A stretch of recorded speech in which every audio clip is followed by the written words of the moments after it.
సింధూరారుణ విగ్రహాం త్రినయనాం మాణిక్యమౌళిస్ఫురత్తారానాయకశేఖరాం స్మితముఖీం ఆపీనవక్షోరుహాం పాణిభ్యాం అళిపూర్ణరత్నచషకం రక్తోత్పలం బిభ్రతీం సౌమ్యాం రత్నఘటస్థరక్తచరణాం ధ్యాయేత్ పరీదంబికాం. దివ్యపీతాంబరధరః షడ్భుజైరుపలక్షితః స్వపాదనఖచంద్రాంశు ధంసితాజ్ఞానకశ్మలః. హరి ఓం. శ్రీ గురుభ్యో నమః. పరమేశ్వర స్వరూపమైన సభకి నమస్కారం. పరమేశ్వరుని యొక్క నిర్హేతుక కృపాకటాక్ష వీక్షణముల చేత 9 రోజుల పాటు ఇక్కడ శ్రీ గురు చరిత్ర ప్రసంగాలు జరగాలి అని పెద్దలు సంకల్పం చేస్తే ఇవాళ 6వ రోజుకి చేరుకున్నాం. ఎందుచేత అంటే గురువుకి ఆరంఖ్యకి చాలా గొప్ప సంబంధం ఉంది. శాస్త్రంలో శంకర భగవత్పాదులు సౌందర్యలహరిలో దాన్ని రహస్యంగా ఆవిష్కరిస్తారు. షట్పదము అంటారు. షట్పదము అంటే 6 కాళ్ళు కలిగినటువంటిది. 6 మనస్సుకి సంకేతం. పంచేంద్రియాలు ఒక మనస్సు. ఇవి లోకమునందు ప్రవర్తించకుండా నిగ్రహించుకొని పరమేశ్వరుడి యందు నిలబెట్టగలిగినటువంటి వాడు ఎవరుంటాడో వాడు యోగి పుంగవుడు. అందుకని ఇవాల్టి రోజు మనం 6వ రోజు ప్రసంగంలోకి చేరుకున్నాం. నిన్న మీకు ప్రసంగం చేస్తూ దత్తాత్రేయ స్వామి వారు లోకంలో స్వీకరించినటువంటి 24 మంది గురువులలో కొందరు గురువుల గురించి ప్రస్తావన చేసి ఉన్నాను. అందులో నేను అనుకుంటున్నాను బహుశా వాయువు నీరు ఈ రెండే అనుకుంటా అయింది. సరే, ఇవాళ పృథివీ అన్న దాని గురించి మాట్లాడాలి అని అనుకుంటున్నానంటే నేను ముందే మీకు మాట చెప్పాను. నేనేం ఒక పెద్ద వరస పాటించాలనో ఈ వరసలో రావాలనో నేనేం అనుకోవట్లేదు. అది అప్పటికి ఏది తోస్తే దాన్ని నేను ప్రారంభం చేస్తున్నాను. పృథివీని గురువుగా స్వీకరించడం వెనకాతల ఏమి రహస్యం ఉన్నది అంటే, పృథివీ అంటే భూమి.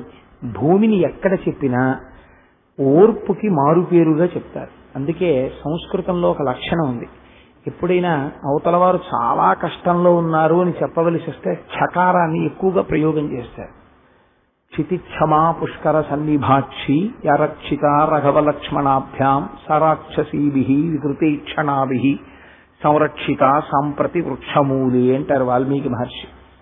చేత క్షితిక్షమా పుష్కర సన్నిభాక్షి, భూదేవికి ఓర్పుకి మారుపేరు ఆ తల్లి. ఎందుచేతంటే మీరు చూడండి, మనం భూమి నుంచి కోరుకునేటటువంటి ఐశ్వర్యము ఏది మనకి రావాలనుకున్నా కూడా మనం చేసేటటువంటి పని ఏమిటంటే ఓ గుణపం తీసుకొచ్చి భూదేవి అనబడేటటువంటి తల్లి గుండెల మీద ఒక ఘాటు పెడతాం.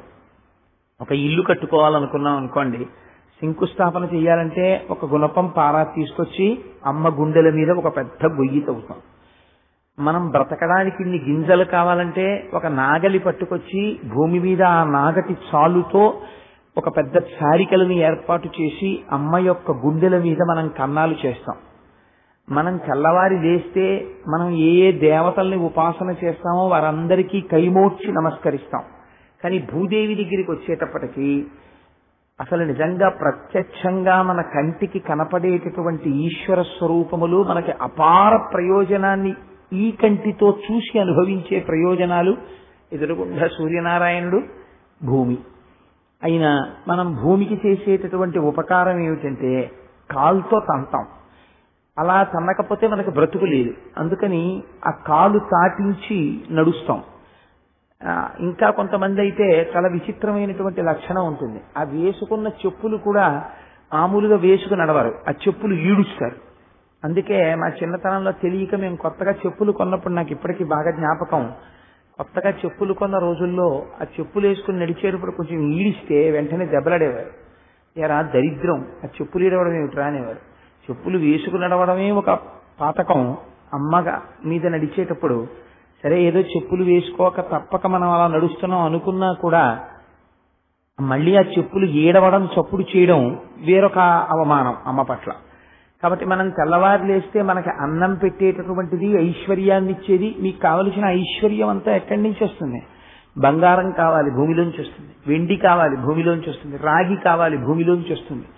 లేకపోతే పెట్రోల్ కావాలి, భూమిలోంచి వస్తుంది. బొగ్గు కావాలి, భూమిలోంచి వస్తుంది. ఏది కావాలన్నా భూమిలోంచి వస్తుంది. ఆఖరికి మనం బ్రతకడానికి కావలసినటువంటి నీరు కావాలన్నా భూమిలోంచి వస్తుంది. అన్నీ ఎందులోంచి వస్తాయి? భూమిలోంచి వస్తాయి. కానీ భూమిని మనం కాలుతో తంతాం. తన్నినా సరే అమ్మ ఎప్పుడూ కోపం పెట్టుకోదు. అయ్యో పాపం వాడికి అంతకన్నా బ్రతుకేది నా మీద నడుస్తున్నాడు అంటుంది. అందుకే పూజలలో కల్లా పెద్ద పూజ ఏది, కృతజ్ఞతకి మారు పేరు ఏది అంటే, నిద్ర లేవగానే కాలు కింద పెట్టేటప్పుడు భూదేవికి క్షమార్పణ చెప్పి కాలు కింద పెట్టు అని చెప్పింది శాస్త్రం. అసలు భక్తి అన్నది అక్కడ ప్రారంభం అవుతుంది, కృతజ్ఞత అన్నది అక్కడ ప్రారంభం అవుతుంది. అందుచేత నేను ప్రత్యుపకారము చేయుట అన్నది భూమి నుంచి నేర్చుకున్నాను. మనకి సాధారణంగా 2 మాటలు వినపడుతుంటాయి శాస్త్రంలో. ఒకటి కృతజ్ఞత, రెండవది కృతజ్ఞత. కృతజ్ఞత అంటే ఉపకారము చేసిన వాడికి తిరిగి ప్రత్యుపకారము చేయుట. కృతజ్ఞత అంటే చేసినటువంటి ఉపకారమును మరిచిపోవుట. మనకి ఒక గమ్మత్తు ఉంది మనకి సంప్రదాయంలో. మనం తెలిసి కానీ తెలియక కానీ ఏమైనా అపరాధాలు చేశామనుకోండి, ఏవో పాపాలు చేస్తే మరి మీలో ఎంతమంది సశాస్త్రీయమైనటువంటి ప్రాయశ్చిత్తం చేసుకుని ఉన్నారో నాకు తెలియదు, కానీ వారణాసి వెళ్ళినప్పుడు సశాస్త్రీయమైనటువంటి ప్రాయశ్చిత్తం చేసుకోవాలి అనుకుని మీరు కూర్చుంటే, నేను ఒకసారి కాశీ వెళ్ళినప్పుడు ఒక మహాపండితుడైనటువంటి వారు ఒకరింట్లో దిగాను. నేను దిగితే వారు నా యందు కృప కలిగి, కోటేశ్వరరావు నీకు నేను అద్భుతమైన ప్రాయశ్చిత్తం చేయిస్తానయ్యా అన్నారు అని చాలా బ్రహ్మాండమైన పండితుల్ని పంపిస్తే డుంఠి గణపతి ముందు కూర్చుని ప్రాయశ్చిత్తం చేసుకున్నాం. ఆ ప్రాయశ్చిత్తం చదువుతుంటే భయం వేస్తుంది. అయ్య బాబోయ్ ఇన్ని పాపాలా? అసలు నిజంగా పాపాల చిట్టా చదువుతారండి, 1.5 గంటల సేపు చదువుతారు. ఎన్ని పాపాలు! మీరు ఆ పాపాలన్నీ వింటే ఓసారి ఇన్ని పాపాలా మనం చేసిందనిపిస్తుంది. ఇన్ని పాపాలని ఎవరు తీసుకోవాలి అంటే గంగమ్మ తీసుకుంటుంది. అందుకే కాశీ వెళ్ళండి ఎందుకంటారో తెలుసా అండి? కాశీ వెళ్ళి ఉట్టినే చూసేసి రమ్మని కాదు. కాశీలో ఏదైనా మంత్రప్రోక్తం అయితేనే పోతుంది. కాశీ వెళ్ళి గంగలో స్నానం చేసేసానంటే ఏదో కొంతవరకు ఉంటుందేమో నాకు తెలియదు, కానీ శాస్త్రీయమైన స్నానం చెయ్యాలి. లేకపోతే కాకి స్నానం అంటారు. సంకల్పం చెప్పుకుని స్నానం చేయాలి. చేసేవాళ్ళు స్నానం అనకు ఒక విధి ఉంటుంది, ఆ విధి ప్రకారం చెయ్యాలి. అందుకని ఆ పాపములకన్నింటినీ కూడా కడిగివేయగలిగినటువంటి గంగ కాశీలో ప్రవహిస్తోంది. ఏ పాపమునకైనా ఒక ప్రాయశ్చిత్తం చెప్తారు. ఈ ప్రాయశ్చిత్తం చేసుకో, ఈ పాపం పోతుంది అంటారు. అన్నిటికన్నా దారుణమైన ప్రాయశ్చిత్తం ఏమిటో తెలుసా అండి? అన్నిటికన్నా అంటే నేనేదో సందర్భం వచ్చింది కాబట్టి చెప్తున్నాను, మరోలా అనుకోకండి.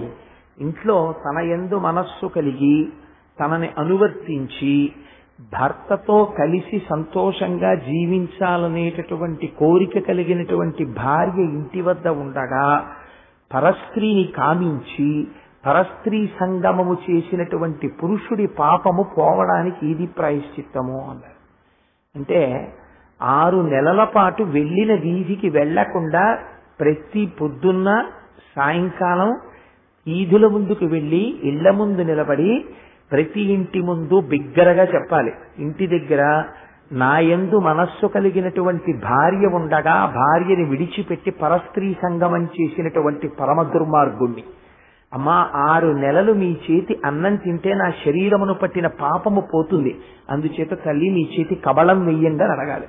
6 నెలలు అలా ఆ వీధుల్లో ఉన్నటువంటి ఇళ్లల్లో ఉన్న గృహిణులు వేసినటువంటి కబళం తింటే వాడి పాపం పోతుంది. ఎంత భయంకరమైన పాపమో చూడండి. పరస్త్రీని చూసి కాముకతతో ప్రవర్తించడం ఎంత హేయమైన విషయంగా మనుష్యుడికి విధించిందో శాస్త్రం. కాబట్టి పాపములకు ప్రాయశ్చిత్తం ఉండొచ్చు, కానీ ప్రాయశ్చిత్తము లేని పాపం ప్రపంచంలో ఒక్కటే. ఏమిటో తెలుసా అండి? కృతజ్ఞత. రామాయణంలో కిష్కింధకాండలో లక్ష్మణుడు చెప్తాడు ఈ విషయాన్ని. బ్రహ్మగ్నీచ సురాపీచ చోరీ భగ్నవ్రతే తథా నిష్కృతిర్విహితా సిద్ధి కృతఘ్నో నాస్తి నిష్కృతి. బ్రహ్మగ్నీచ అంటే ప్రాయశ్చిత్తాలు ఉన్నాయి కదా, చేసేయమండి అని అడగండి. బ్రహ్మగ్నీచ అంటే బ్రహ్మహత్య చేయడం, సురాపీచ సురాపానం చేయడం, చోరీ దొంగతనం చేయడం, భగ్నవ్రతే తథా ఒక వ్రతం చేస్తాను అని చెయ్యడం మానేసేయడం. అలాగే మీరు ఒక క్షేత్రానికి వస్తాను అని వెళ్ళకపోతే ప్రమాదం లేదు. ఒకే ఒక క్షేత్రం ఉంది, ఆ క్షేత్రానికి మాత్రం పొరపాటున కూడా నేను వస్తాను అని అనకూడదు. మీరు వస్తాను అని వెళ్ళకపోతే మాత్రం మహాపాపం కింద ఖాతాలో వేస్తారు. రామేశ్వరం ఎప్పుడు నేను వస్తాను అనకూడదు. రామేశ్వరం గురించి ప్రస్తావన వస్తే ఏమనాలంటే ఈశ్వరుడు నన్ను అనుగ్రహించి తీసుకెళ్లాలని కోరుకుంటున్నాను అనాలి. ఆయన మీద పెట్టాలి తప్ప మీ మీద పెట్టుకోకూడదు. కాశీ వెళదాం అనుకున్నానని చెప్పి కాశీ వెళ్ళడం మానేశారనుకోండి ఏమీ ఇబ్బంది ఉండదు. కానీ రామేశ్వరం వెళతానని చెప్పి వెళ్ళడం మానేశారనుకోండి మీ ఖాతాలో పాపం వేసి కూర్చుంటారు.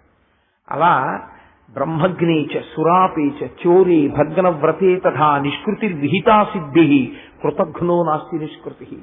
కృతఘ్నుడికి మాత్రం అంటే చేసిన ఉపకారమును మరిచిపోయిన వాడెవడుంటాడో, మరిచిపోయి తిరిగి ఉపకారము చేయని వాడెవడుంటాడో అటువంటి వాడికి మాత్రము నిష్కృతి లేదు.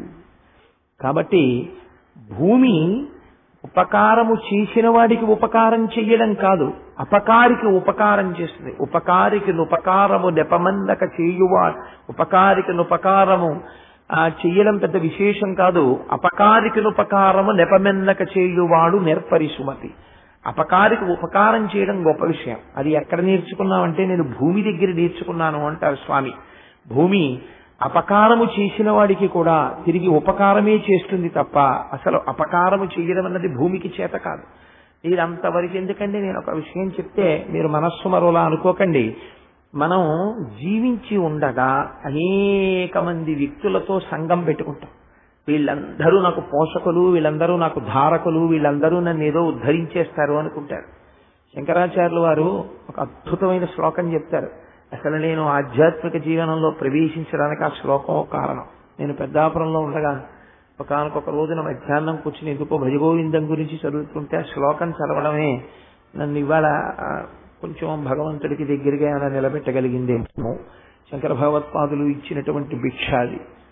యావత్పవనో నివసతి దేహే తావత్ పృచ్చతి కుశలం గేహే గతవతి వాయౌ దేహాపాయే భార్యా బిభ్యతి తస్మిన్ కాయే. యావత్పవనో నివసతి దేహే తావత్ పృచ్చతి కుశలం గేహే గతవతి వాయౌ దేహాపాయే భార్యా బిభ్యతి తస్మిన్ కాయే. ఎంతసేపు లోపల ఊపిరుంటుందో అంతకాలం ఉన్నాడు ఉన్నాడు ఉన్నాడు అంటారు. ఊపిరి వెళ్ళిపోయింది, వాడు అక్కడే ఉన్నాడు, రోజు చూడబడుతున్నవాడు, అయినా సరే ఆయన వెళ్ళిపోయాడు అంటారు. భార్య కూడా ప్రియమార కౌగిలించుకోదు, లోపలికి తీసుకెళ్లి పడుకోబెట్టుకోదు. ఎందుకు పడుకోబెట్టదు అంటే ఆయన వెళ్ళిపోయాడు అంటుంది. కాబట్టి ఓరి పిచ్చివాడా, నీలో ఊపిరి తిప్పినవాడెవడో వాడు పరబ్రహ్మం, వాడితో పెట్టుకోరా నీ సంఘం అంటారు శంకరాచార్యులు వారు. కాబట్టి అక్షితిక్షమా పుష్కర సన్నిభాక్షి, ఆ భూదేవికి ఎంత ఓర్పో మహాతల్లికి. ఆఖరణ ఊపిరి వెళ్ళిపోగానే అందరూ వదిలిపెట్టేస్తారు, ఇంటి లోపలికి కూడా ఎవ్వరూ తీసుకురారు. అటువంటప్పుడు రారా నాన్న అని మళ్ళీ తనలోకి కలుపుకునేటటువంటి తల్లి ఎవరైనా ఉన్నది అంటే భూమాత ఒక్కతే. అమ్మ పిల్లవాణ్ణి చంటితనంలో ఒళ్ళో పడుకోబెట్టుకుని వాణ్ణి సేద తీర్చినట్టు అందరూ వదిలిపెట్టేసి ఓ సైనుగుడ్డ కప్పి తీసుకెళ్లి భూమిలో పడుకోబెట్టేస్తే అయ్య పిచ్చాడా నువ్వేం బెంగ పెట్టుకోకరా నేనున్నాను నీ కోసమని తనలో కలుపుకుంటుందమ్మ. కాబట్టి ఆ భూదేవి ఎంత గొప్ప తల్లి చూడండి.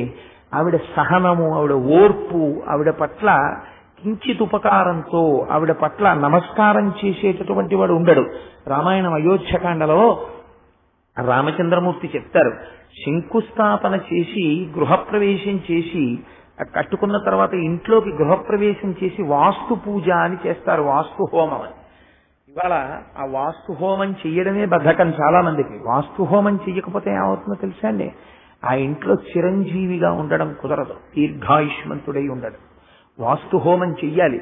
నీ పేరు మీద ఎన్ని చెట్లు నరికేశారో, నరికేసి తీసుకొచ్చి తలుపులు పెట్టారు, ఎన్ని చెట్లు నరికేశారో కిటికీలు పెట్టారు, అన్ని పెడితే అవి ఏడుస్తుంటాయి రోజు. దుర్మార్గుడు మమ్మల్ని నరికి తెచ్చిలా పెట్టాడని. అప్పుడు ఉలి ఎన్నింటిని చెక్కేసిందో, ఆ గొడ్డలి ఎన్నిటిని నరికేసిందో, ఆ తాపి ఎన్నిటిని విరగగొట్టిందో. ఒక్కొక్క ఇటకలు కోరుకుంటాయండి. నేను ఈశ్వరుడి దేవాలయాన్ని చేరాలని కోరుకుంటాయి కొన్ని ఇటకలు. నేను ఒక భాగవతుడి ఇంట్లో ఉండాలని ఇటకలు కోరుకుంటాయి. అందుకే మీరు చూడండి, వెంకటేశ్వర స్వామి వారి దేవాలయంలో ఉండేటటువంటి మొదటి గడప ఎవరో కాదు, దానికి కులశేఖర ఆళ్వార్ పడి అని పేరు. సాక్షాత్ కులశేఖర ఆళ్వారు వారే వెంకటాచలం కొండ దేవాలయంలో మొదటి గడపై ఉంటారు. అందుచేత ఒక్కొక్క ఇటక పగిలిపోయినప్పుడు అది ఎంత శోకించిందో. వీటన్నిటికీ శాంతి జరగాలి, జరగకపోతే అవి నీ యొక్క క్షేమాన్ని కోరవు లోపలున్నప్పుడు. దానివల్ల ఆయుర్దాయం నిలబడదు, గండం వస్తుంది. అందుకని పెద్దలు వాస్తుహోమం చేయమంటారు. అగ్నిహోత్రం చేసి వాస్తుహోమం చేసి తర్వాత తన అందులో నివాసం ఉండడం ప్రారంభం చెయ్యాలి. ఆ వాస్తుహోమం చేయకపోతే తమ్ముడా ఆయుర్దాయం నిలబడదు. అందుకని వాస్తుహోమం చేద్దాం రాని పర్ణశాల కట్టుకుంటే వాస్తుహోమం చేశాడు. అయోధ్యకాండలో రామచంద్రమూర్తి నడువడి నేర్పాడు జాతికి. సరే, అందుచేత భూమి ఓర్పుని చెప్తుంది. ఆ ఓర్పు అన్నది లేదనుకోండి, నిజంగా భూమి కూడా ఓర్పు వదిలిపెట్టేసింది అనుకోండి, చిచి దుర్మార్గులు ఇంత కృతజ్ఞతతో ప్రవర్తిస్తారు. ఒక్కడు నాకు నమస్కరించిన వాడు లేడు, వీడికి అన్నం నేను పెట్టాలి, వీడికి ఐశ్వర్యం నేను ఇవ్వాలి, వీడిని నేను మొయ్యాలి, వీడు కాలుతో తంతాడు, ఇలా ఒక్కసారి నమస్కరించాడు, వీడిని నేను ఎందుకు పోషించాలి అని భూమి అందనుకోండి. ఒక్కసారి భూమాతకి అటువంటి ఆలోచన వచ్చిందనుకోండి, మీరు ఒక్క క్షణం ఆలోచించండి. ఇవాళ భూమి మీద ఉన్నటువంటి జనాభాలో ఎంతమంది మళ్ళీ అడుగు తీసి అడుగు వెయ్యగలరు భూమాతకి ఆగ్రహం వస్తే? కానీ ఆ తల్లి అలా అనుకోదంతే. ఎందుకంటే ఆవిడ అమ్మతనంలో ఉన్న గొప్పతనం ఏమిటంటే ఎన్ని తప్పులు చేసినా పిల్లలు అమ్మ క్షమించేయగలరు. ఆవిడ ఉదారురాలు. తండ్రికి ఆ గుణం ఉండదండి. నేను యథార్థం చెప్తున్నాను. పురుషుడయ్యుండి వీడు ఏమిటంటే అలా మాట్లాడుతున్నాడు అని మీరు అనుకోవద్దు. శాస్త్రం అలాగే మాట్లాడింది. తండ్రి అలా క్షమించలేడు. తండ్రికి కొంచెం పట్టింపు ఉంటుంది. తండ్రి గభాల్లో ఓ మాట అనగలడు, చాలా బాగుంటాడు. తల్లి ఆ మాట అనలేదు.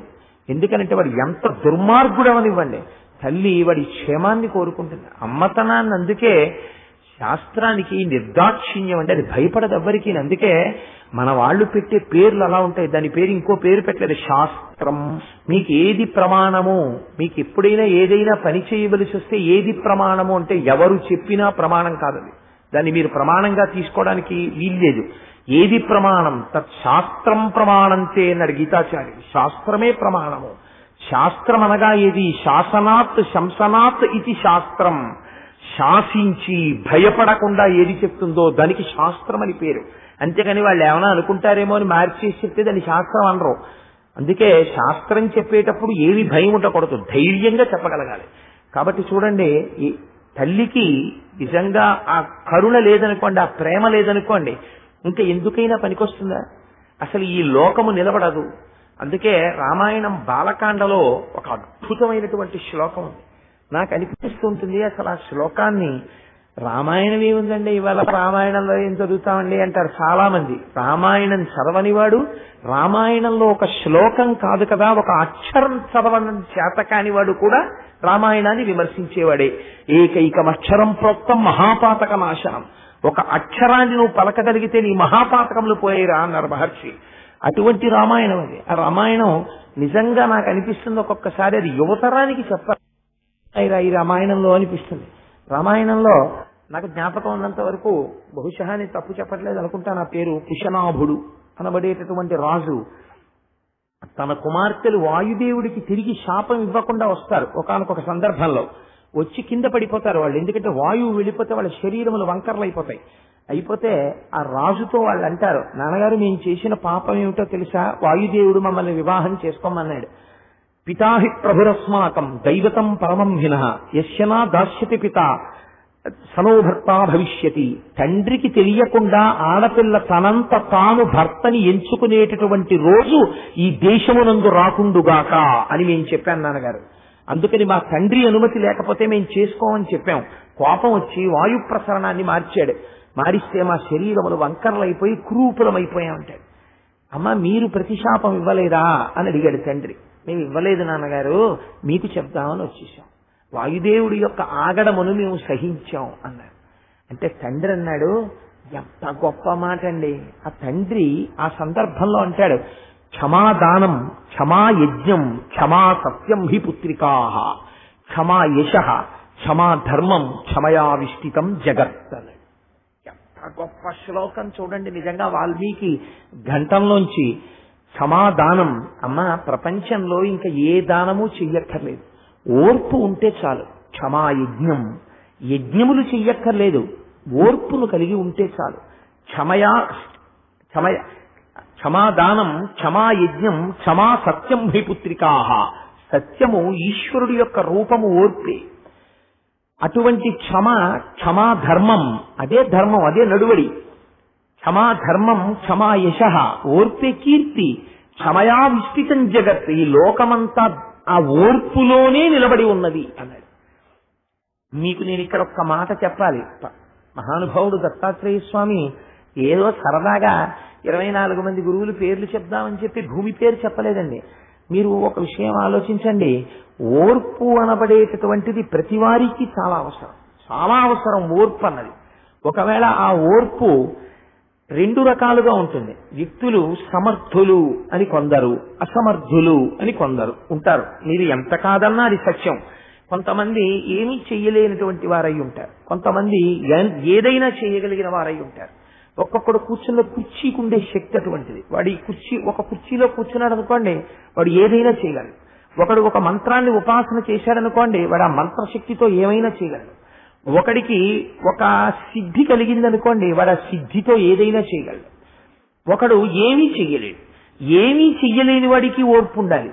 అన్నీ చెయ్యగలిగిన వాడికి అంతకన్నా ఎక్కువ ఓర్పు ఉండాలి. ఎందుకో తెలుసా అండి?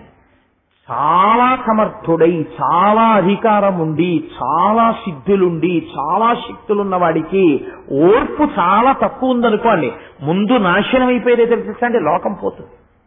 ఎందుకు పోతుంది? చాలా మంది ఏకలవ్యుడి మీద ఆగ్రహంతో అర్జునుడిని పెద్దపీట వేద్దామని ఏకలవ్యుడికి బొటనవేలు తీసేశారు అశ్వత్థామ అనుకుంటారు. అందుకు తీయలేదు. నేను తరచు చెప్తుంటాను, బొటనవేలు ఎందుకు తీశారో తెలుసా అండి? అరణ్యానికి వెళ్ళాడు ద్రోణాచార్యుల వారు శిష్యుల్ని తీసుకుని. వెళితే ఎవడి ఓర్పు వాడిని ఉద్ధరిస్తుంది జీవితంలో. ఇక్కడ నాకు మహాభారతంలో ఒక సందర్భం జ్ఞాపకానికి వస్తోంది. విలువిద్య నేర్పుతున్నాడు ద్రోణుడు. నేర్పుతూ అర్జునుణ్ణి పిలిచాడు, దుర్యోధనుణ్ణి పిలిచాడు, ధర్మరాజుని పిలిచాడు, అందరినీ పిలిచాడు. పిలిచి బాణం ఎక్కుపెట్టు, చెట్టు మీదదిగో పిట్ట ఉన్నది, పిట్టకు ఒక కన్నున్నది, ఆ కంటి మీదకి బాణాన్ని విడిచిపెట్టు అన్నాడు. అని బాణం సంధించాక ఆగు, నీకేం కనపడుతోంది అన్నాడు. అంటే ధర్మరాజు గారు అన్నారు, నాకు చెట్టు మీద పచ్చికున్న కన్ను కనపడుతున్నాయి. ఆల్ రైట్, నువ్వు ఇంకా బాణం వేయక్కర్లేదు, ఆపేసి. నీకు గురి తెలియదు అన్నాడు. భీముణ్ణి పిలిచాడు. ఆయన ఏదో నాకు చెట్టు పచ్చియో కనపడుతున్నాయని. అక్కర్లేదు, వెయ్యక్కర్లా, నీకు గురి తెలియదు, వదిలేయి. దుర్యోధనుడిని పిలిచాడు. నువ్వు ఎక్కుపెట్టాడు, ఎక్కుపెట్టాడు. ఏం కనపడుతున్నాయి? చెట్టు కనపడుతోంది, పక్షి కనపడుతోంది, కన్ను కనపడుతోంది, దాని ఈకలు కనపడుతున్నాయి అన్నాడు. అంటే అని ఆ ఓర్పు హద్దులేనితనం చూడండి. నేను యువరాజుననేటటువంటి అహంకారం చేత ద్రోణాచార్యుల వారి వంక చూసి అన్నాడు, వృద్ధుడవైన నీ ముఖం మీద ముడతలు కూడా కనపడుతున్నాయన్నాడు. నువ్వు సంధించక్కర్లేదు బాణం అన్నాడు ద్రోణుడు. ద్రోణుడు ఓర్పు పట్టాడు, కానీ ఓర్మి లేనితనంతో ఎవడు నశించిపోయాడు. ఎవడికి ఓర్పు ఉండదో వాడు దుష్టుల సహవాసం చేసేస్తాడు తొందరగా. ఎవడికి ఓర్పు ఉంటుందో వాడు ఈశ్వరానుగ్రహం వైపుకు నడుస్తాడు. అర్జునుడిని పిలిచి అడిగాడు, నీకేం కనపడుతోందని. నాకేమీ కనపడలేదు, పక్షి కన్ను ఒకటే కనపడుతోంది అన్నాడు. నువ్వు వదిలిపెట్టి బాణం అన్నాడు. పక్షి కంటికి తగిలిందా బాణం.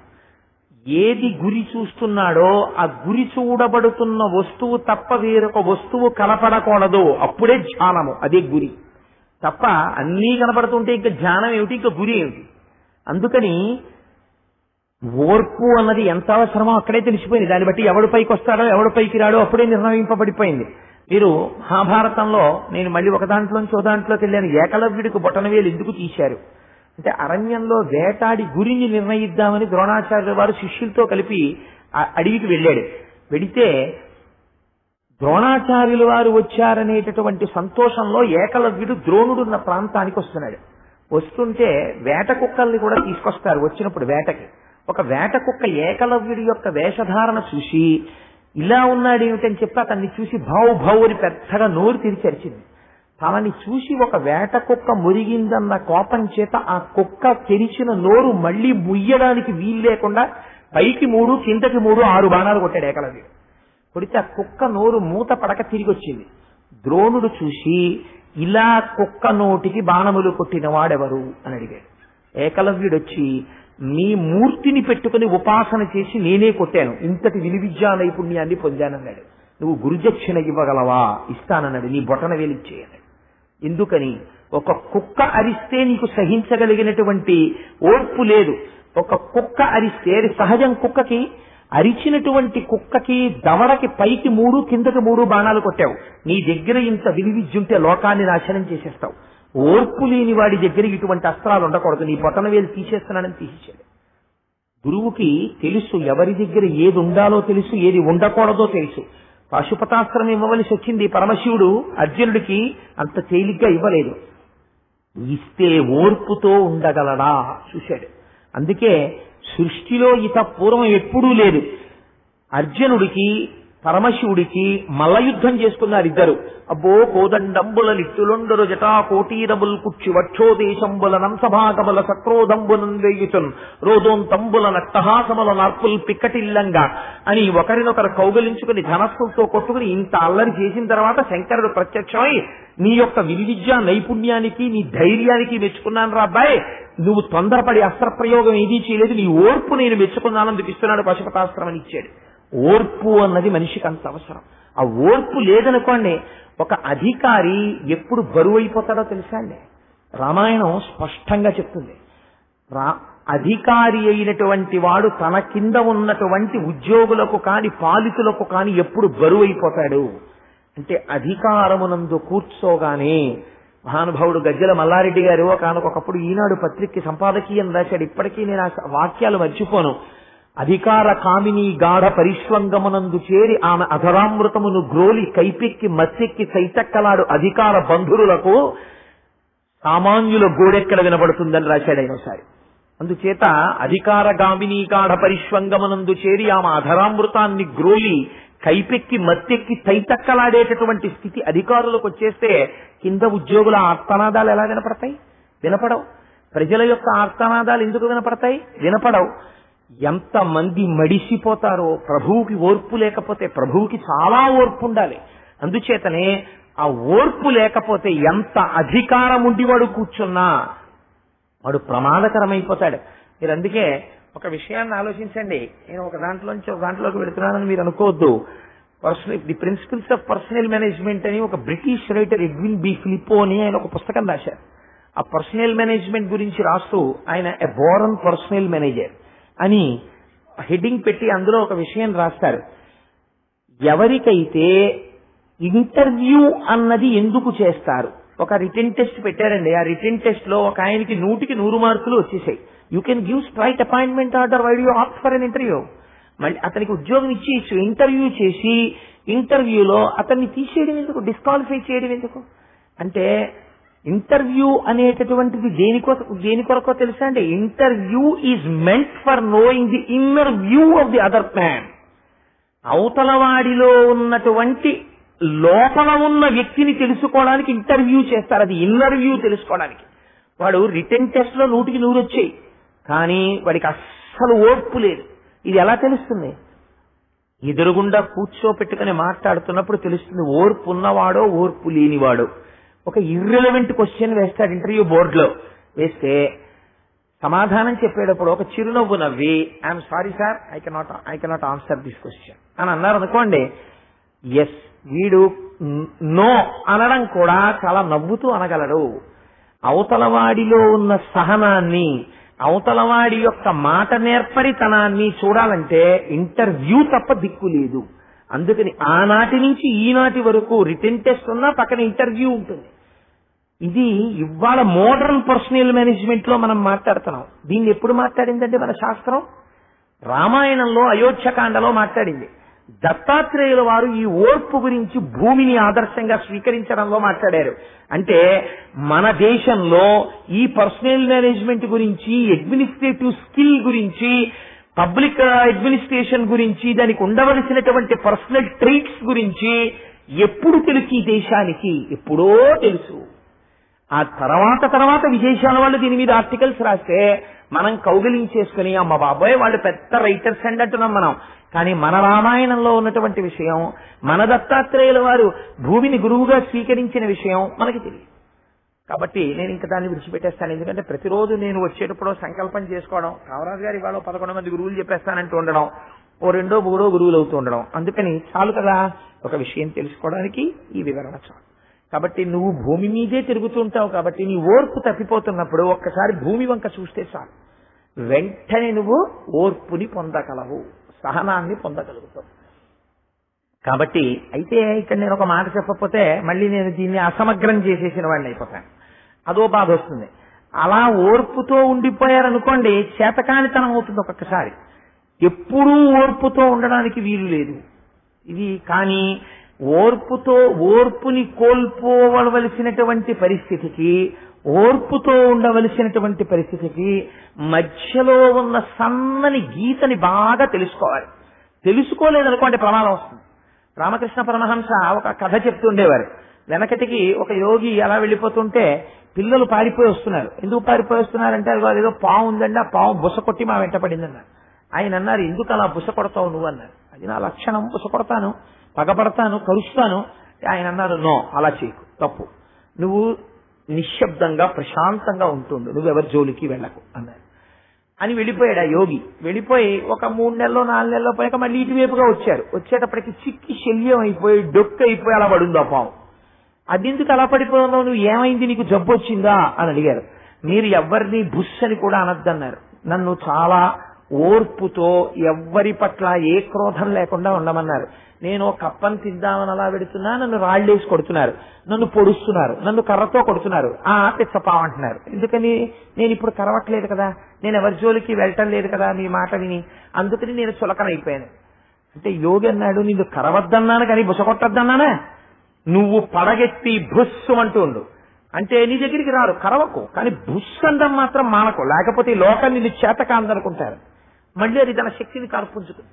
కాబట్టి రామాయణంలో అందుకే వాల్మీకి మహర్షి ఓ మాట అడుగుతారు రాముడి గురించి అడిగేటప్పుడు, కోన్వస్మిన్ సంప్రదంలోకే గుణవాన్ కస్య వీర్యవాన్ ధర్మజ్ఞశ్చ కృతజ్ఞశ్చ సత్యవాక్యో దృఢవ్రతః చారిత్రేణ చ కోయుక్తః సర్వభూతేషు కోవిదః విద్వాన్ కః కస్సమర్థస్య కస్యైక ప్రియదర్శనః ఆత్మవాన్ కో జితక్రోధో దితిమాన్ కో ననసూయకః కస్య బిభ్యతి దేవాస్య జాతరోషస్య సంయుగే.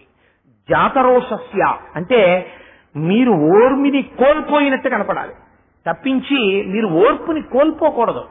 మీరు ఓర్పుని కోల్పోతున్నట్టు do not stretch the string beyond the last degree of its elasticity అని ఒక్క మాట మీరు అన్నారనుకోండి, అవతల వాళ్ళకి అర్థమైపోతుంది. ఏమండి, తెగే వరకు తాడుని లాగవద్దు అని ఒక మాట అన్నారనుకోండి, ఓహో ఈయన ఆగ్రహిస్తున్నాడు అనమాట మన అని అవతల వాడు నిశ్శబ్దం అయిపోతాడు. లేదా మీరు కోపం వచ్చేసినట్టు కళ్ళు కాస్త ఏదో ఇలా పెద్దవి చేసేసి ఒక్కసారి కాస్త అలా భీకరంగా ఓ నటన చేసి మాట కొంచెం గంభీరంగా ఉండాలి. కానీ లోపల మాత్రం మిమ్మల్ని మీరు చెక్ చేసుకోవడం మర్చిపోకూడదు. ఇది చెప్పినంత తేలిక కాదనుకోండి. నేను కూడా క్రోధానికి వశుడిని అయిపోయిన వాడినే. ఎన్నోసార్లు నాకు కోపం వచ్చి కేకలేశాను. కానీ ఇప్పుడిప్పుడు నన్ను నేను చెక్ చేసుకోవడం అనేటటువంటి దాంట్లో ఒక స్థితిని ఈశ్వరానుగ్రహం చేత ఒక్కొక్కసారి కోపం వస్తే వెంటనే అరేరే ఏమిటి కోపం రావడం అంటే నా మాట ఇప్పుడు తీరు మారిపోతుందేమో, నేను అలా ఉండకూడదు, నేను ఈ కోపాన్ని నిభాయించుకోవాలి, నిభాయించుకుని నా యందు నేను స్వస్థతతో ఉండాలని అంతఃపరిశీలన చేత ఇప్పుడు నేను ఆ స్థితిని చేరుకునే ప్రయత్నాన్ని నేను చేస్తున్నాను, మీరు చేస్తున్నారు. మీకన్నా ఏ విషయం గొప్పవాణ్ణి కాదు. కాబట్టి ఆ ఓర్మికి ఆ గీత ఉండాలి. అందుకని ఎప్పుడూ సహనమును కోల్పోవడం అన్నది మాత్రం జరగకూడదు. ఓర్మి వహించగలగాలి. ఆ ఓర్మి వహించడం అన్నది లేకపోతే లోకం ఉండదండి. ఇంకా క్షమయావిష్ఠితం జగత్. కాబట్టి అసలు నిజంగా ఏది మనిషికి చాలా అవసరమో మీరొక్కటి ఆలోచించండి. ఈ ఓర్పు అన్నది ప్రతి ఇంటిలో ప్రతి వాళ్ళకి అలవాటు పడింది అనుకోండి, నిజంగా ఇళ్ళు ఎంత శాంతివంతంగా, ఎంత హాయిగా, ఎంత సంతోషంగా, ఎంత ఆనందంగా ఉంటాయో మీరు ఆలోచించండి. అసలు చాలా మటుకు ఇబ్బందులకు కారణం ఏమిటో తెలుసా అండి? ఆ ఓర్మి కోల్పోవడమే, ఆ ఓర్పు పోవడం. ఇవాళ రేపు పరిస్థితి ఎంత అధ్వాన్నంగా తయారైపోయిందంటే మీరు చూడండి, ఒక సిల్లీ రీజన్, దాన్ని చచ్చిపోవలసినంత కారణం అందులో ఉండదు యథార్థానికి. మేస్టర్ దెబ్బలాడారు, వాడు ఆత్మహత్య చేసుకున్నాడు, పేపర్లో కనపడుతుంది. హౌ సిల్లీ ఇట్ ఈస్ అంటే మేస్టర్ దెబ్బలాడడం అనేటటువంటి దాన్ని ఓర్చుకోగలిగిన స్థితి పోయింది ఇవాళ. సూర్యనాగమ్మ గారు రమణాశ్రమంలో రమణ మహర్షి అసలు నోరు విప్పి ఎక్కువ మాట్లాడేవారు కాదు. అలాంటి రమణ మహర్షి అమృతనాడి గురించి ఒకసారి కొంచెం ఎక్కువ మాట్లాడారు వారి దగ్గరికి వచ్చిన వారి గురించి. సూర్యనాగమ్మ గారికి రమణ మహర్షి నోటి వెంట ఏదైనా వస్తే తెలిసేసుకోవాలని తాపత్రయం ఆ తల్లికి. మర్నాడు ఆయన ఆవు దగ్గరికి వెళ్ళిపోతున్నారు నడుచుకుంటూ. ఆ భగవాన్ నిన్నను మీరు అమృతనాడి గురించి అని ఏదో అన్నారు. ఆయన తక్కువని ఆగి, నీకెందుకు అవన్నీ, నీ పన్ను చూసుకోక అన్నారు అని వెళ్ళిపోయారు. వెంటనే సూర్యనాగమ్మ గారు కూడా ఆత్మహత్య చేసుకున్నారు అనుకోండి, నన్ను ఇంత మాట అనేశారు రమణ మహర్షి అని. అప్పుడు పేపర్లకు వచ్చేసి అదంతా పెద్ద యాగి అయిపోయి ఉండుండేది. నేనైతే అంటాను, ఇవాళ ఓ మేస్టర్ ఓ పిల్లను అలా అంటే ఆ పిల్ల ఆత్మహత్య చేసేసుకుంటే ఆశ్చర్యం లేదు. ఇవాళ రోజులు ఇంత దారుణంగా ఎందుకు తయారైపోయాయి తెలుసా అండి? ఎవరి మీద ఎవరికి అదుపు లేదు, అసలు ఎవరి మనస్సు మీద ఎవరికి నియంత్రణ లేదు. అవతల వారు నన్ను ఇలా అనగలగడానికి అర్హత ఉన్నవారేనా, ఈ కోణం, ఈ పరిశీలన లేదు అసలు. ఒక గురువు, ఒక తండ్రి, ఒక తల్లి, ఒక అన్న, లేకపోతే ఒక మాస్టర్, ఒక టీచర్ ఒక మాట అన్నారు అనుకోండి, ఇంటికి వచ్చి కంప్లైంట్ చేస్తే వెంటనే పేరెంట్స్ రియాక్ట్ అయిపోయి రేపు ఆ టీచర్ సంగతి వస్తాను అంటే, నో, టీచర్ గారు ఎందుకంటారు అలాగా? అలా అనరు. టీచర్ గారు నిన్ను అన్నారంటే ఖచ్చితంగా ఏదో ఉంటుంటుంది, లేకపోతే అలా అనరమ్మా నిన్ను. అయినా కూడా నేను రేపు టీచర్ గారిని వచ్చి అమ్మ ఎందువల్ల అలా అనవలసి వచ్చింది అని నేను కనుక్కుంటాను, కానీ టీచర్ గారు తప్పని వాళ్ళ తొందరపడి అనుకోకు అని మీరు ముందు నుంచి నేర్పారనుకోండి, అయితే పరిస్థితిని ఎలా ఫేస్ చేయాలి అన్నది మీరు నేర్పారనుకోండి, పిల్లలు ధైర్యవంతులుగా తయారవుతారు. అఫ్కోర్స్ దత్తాత్రేయ స్వామి మాట్లాడుతున్నది బిహేవియరల్ సైన్స్ గురించి మాట్లాడుతున్నారండి. ఆయన భూమిని గురువుగా స్వీకరించడం అంటే it's not a casual way of talk. అది ఏదో సిల్లీ థింగ్ కింద భూమిని గురువుగా తీసుకోవడం కింద మీరు స్వీకరించకండి. అది ఎప్పటికీ మన జీవితాల్ని బాగు చేయడానికి పనికొస్తుంది. ఇవాళ మీరు పేపర్లు చూడండి, చచ్చిపోవడానికి తగిన కారణమే ఆ కారణము కాదు. అర్థం ఉండదు అసలు ఆ కారణాలకి. అంతంత చిన్న చిన్న కారణాలకి ఆత్మహత్య చేసేసుకుంటారు. నిజంగా అలా ఆత్మహత్య చేసేసుకోవలసి వస్తే అందరికన్నా సృష్టిలో మొట్టమొదటి ఆత్మహత్య ఎవరు చేసుకోవాలో తెలుసా అండి? సీతమ్మ తల్లి చేసుకోవాలి. అసలు ఇంకా రామచంద్రమూర్తి వస్తారన్న ఆశే లేదు. 100 యోజనముల సముద్రం దాటి కాంచనలంక, ఎంత ఎటువంటి యోధులు, ఎటువంటి రావణాసురుడు. అక్కడ కూర్చుని హనుమ వచ్చి రామకథ చెప్తే ఆవిడ అన్నారు, కళ్యాణి బతకాదేయం లౌకికీ ప్రతిభాతిమా ఏతి జీవంతి మానందో నవం వర్ష శతాదపి ఎందావిడే. భారతీయ సాంప్రదాయమునందు ఏదైనా సరే సుఖముతో ప్రారంభించి సుఖమును మధ్యలో పెట్టి సుఖముతో పూర్తి చేయాలి. మనుష్య జీవితము కూడా ఆనందముతో పూర్తయిపోతుందనే తప్ప నువ్వు నాశనం అయిపోతావు, నువ్వు పనికిరాని వాడివి అయిపోతావని మన శాస్త్రములు మాట్లాడవు. కాబట్టి ఎప్పుడూ కూడా ఓర్పుతోటి మనం తప్పకుండా పైకొస్తాము అనేటటువంటి ఆశతో, ఆ ఉత్సాహంతో ఎవరుంటాడో వాడు దాన్ని పొందగలడు. రాముడంతటి వాడు ఓర్పు కోల్పోయి లోకాల్ని నాశనం చేస్తానన్నాడు సీతాపహరణం జరిగినప్పుడు. ఒక్క మాట అన్నాడంతే లక్ష్మణమూర్తి. ఏమిటన్నాయా నువ్వు ఇవాళ మాట్లాడుతున్నది? శోకో నాశైతే ధైర్యం, శోకో నాశైతే స్మృతం, శోకో నాశైతే సర్వం నాస్తి శోక సమోరిపు. ఈ శోకం అన్నింటినీ పాడు చేసేస్తుంది. నువ్వు ఇవాళ ఆగ్రహానికి లోనైపోయావు, నీ ఓర్మి పోయింది. నీ గురించి ఏం చెప్తారో తెలుసా అన్నయ్య? నువ్వు సామాన్యుడవా? తేజసాదిత్య సంకాస క్షమయా పృథివీ సమహ అని చెప్తారు. నువ్వు తేజసాదిత్య సంకాస, సూర్యుడు వంటి తేజస్సున్నవాడివి. మీరు ఒక్కటి ఆలోచించండి, సూర్యనారాయణమూర్తి ఉదయించేటప్పటికీ ఆరోగ్యం భాస్కరాదిచ్చేత్. మనలో ఎంతమందివి నిద్రలేచి ఉదయిస్తున్నటువంటి సూర్యుడికి నమస్కారం చేస్తున్నాం? యజ్ఞోపవీతం ఉన్న వాళ్ళం ఎంతమందివి ప్రాయశ్చిత్తం లేని సంధ్యావందనాలు అర్ఘ్యం ఇచ్చి చేస్తున్నాం? ఆయనకి ఆదిత్య హృదయంలో ఒక మాట ఉంది, కృతఘ్నఘ్నాయ దేవాయ. నేను ఉదయించేటప్పటికి నిద్ర లేవని వాడెవడో వాడు కృతఘ్నుడు, నేను లోకబాంధవుణ్ణి. అయినా నిద్ర లేవని వాడిని నేను భంజిస్తాను అన్నాడు. అయినా సరే మహానుభావుడు, మనం అందరం ఇన్ని పాపాలు చేస్తున్నా, ఇన్ని తప్పులు చేస్తున్నా, రేపు కాకపోతే ఎల్లుండి మారతాళ్లేవా, ఆవులు ఎల్లుండి మారతాళ్లేవా అని ఆయన అలాగే క్షమాభిక్ష పెట్టి వెళ్ళిపోతున్నాడు తప్ప, ఆయన ఓర్పు తగ్గిపోతే ఎంతంటే 10 అడుగులు కిందకు వచ్చాడు అనుకోండి, అయిపోయిందంటే లోకం. ఆయన కిందకి రాకపోవడానికి ఏమిటి కారణం? ఓర్పు. చెలియలి కట్ట అని విశ్వనాథ సత్యనారాయణ గారు రాస్తారు. ఎంత అద్భుతమైన నవలో! సాంఘికమైనటువంటి నవల రాసి ఆంతరంగా వేదములకు సంబంధించిన రహస్యాల్ని దాచడం విశ్వనాథ వారికే తెలుసు. నాకు ఒక్కొక్కసారి అనిపిస్తుంటుంది, 1000 పడగల మీద, చెలియలి కట్ట మీద, ఇలాంటి వాటి మీద ఒక్కొక్కసారి ప్రసంగాలు చేసి అందులో ఉన్నటువంటి శాస్త్రీయమైన రహస్యాల గురించి ఉపన్యాసం చెప్పాలని. వీడికేం పిచ్చా వెర్రే అనుకుంటారు అని మళ్ళీ ఏదో మా ఆవిడకు ఏదో చెప్పి సంతోషిస్తుంటారు. చూడండి, చెలియలి కట్ట అనక నవల రాస్తారు విశ్వనాథ సత్యనారాయణ గారు. సముద్రం ఉంటుంది, ఎంత గొప్ప మాట అండి చెలియలి కట్ట.